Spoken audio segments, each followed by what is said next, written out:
A gente ouve muito falar sobre isso, né? Clientelismo. Mas, afinal, o que é isso na prática? Como funciona? É o que a gente vai entender agora de um jeito bem direto. Para a gente entender bem, vamos começar com uma imagem simples. Pensa assim, o governo e todos os serviços que ele oferece, saúde, educação, segurança, são como um supermercado gigante, um lugar cheio de coisas essenciais para o nosso dia a dia. Só que tem um detalhe muito importante nesse supermercado. Tudo que está lá dentro já foi pago. Isso mesmo, foi pago por todo mundo com os nossos impostos. Então, em tese, qualquer cidadão deveria poder entrar e pegar o que precisa porque afinal já é seu por direito. Pois é, mas é aí que a coisa complica. No clientelismo, aparece um político que se bota bem na porta desse supermercado e ele basicamente vira o porteiro, controlando o acesso. Ele diz uma coisa do tipo, olha, eu sei que tudo isso aqui é um direito seu, mas para pegar, você vai ter que me apoiar, votar em mim. Percebe? Ele transforma um direito que já é do povo em uma moeda de troca. E essa imagem do supermercado, bom, ela resume direitinho o que é o clientelismo. Essa troca, favores em troca de apoio político. O político, que deveria ser um servidor público, age como um patrão e usa os recursos que são de todos nós como se fossem presentes, sabe? Presentes pessoais para comparar a lealdade de um eleitor, que acaba virando um cliente.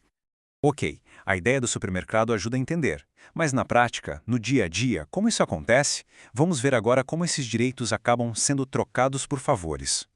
Olha, a diferença é gritante, né? De um lado, a gente tem o que seria o certo, ter acesso a um serviço simplesmente por ser cidadão. A fila do SUS, por exemplo, andar por gravidade, por ordem de chegada. Mas aí, do outro lado, a gente vê a realidade do clientelismo. O acesso vira um privilégio para quem é amigo do político. A fila do hospital é furada com um bilhetinho do vereador. E aquela rua que precisa de asfalto há anos só é asfaltada quando serve para apoiar uma campanha. É a diferença brutal entre ser um cidadão com direitos e ser alguém dependente de um favor. E vamos ser sinceros, esses exemplos são super comuns no Brasil, né? Quem nunca ouviu falar de um cargo na prefeitura que não foi para a pessoa mais competente, mas sim para garantir os votos de uma família inteira? Ou daquela obra, o asfalto numa rua, que aparece magicamente bem em troca do apoio da Associação de Moradores? E, claro, a famosa indicação para furar a fila do sistema de saúde. Tudo isso, gente, é a cara do clientelismo. Mas espera aí, de onde veio tudo isso? Por que essa prática é tão forte no Brasil? Para a gente entender o clientelismo de hoje, a gente precisa dar uma olhadinha no nosso passado. A raiz histórica dele está lá atrás, no chamado coronelismo. Lá na República Velha, a figura central eram os coronéis. Eles eram grandes fazendeiros, donos de terras que mandavam em regiões inteiras. E como eles mantinham esse poder? Na base da troca. Eles ofereciam proteção, bens, até um prato de comida e, em troca, exigiam o voto das pessoas. E o pior, o voto não era secreto, então eles tinham total controle. Essa prática ficou conhecida como voto de cabresto. E essa cultura de dependência, infelizmente, deixou marcas profundas que alimentam o clientelismo até hoje, só que com uma roupagem mais moderna. Tá, mas alguém pode pensar, poxa, mas se a pessoa conseguiu o remédio que precisava, qual o problema?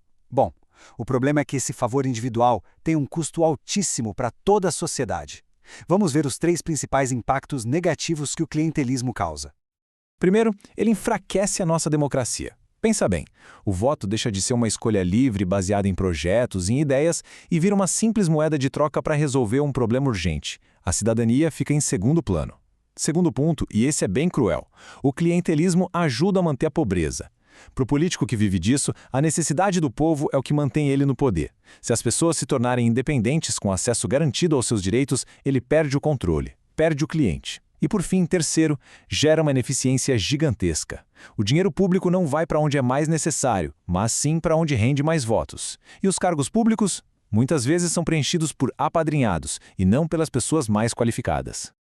No fim do dia, toda essa discussão, toda essa estrutura complexa, pode ser resumida naquela frase curta e grossa: eu te dou isso se você me der seu voto. É a lógica pura e simples da troca, onde o político usa o que já é do povo para basicamente comprar o apoio do próprio povo.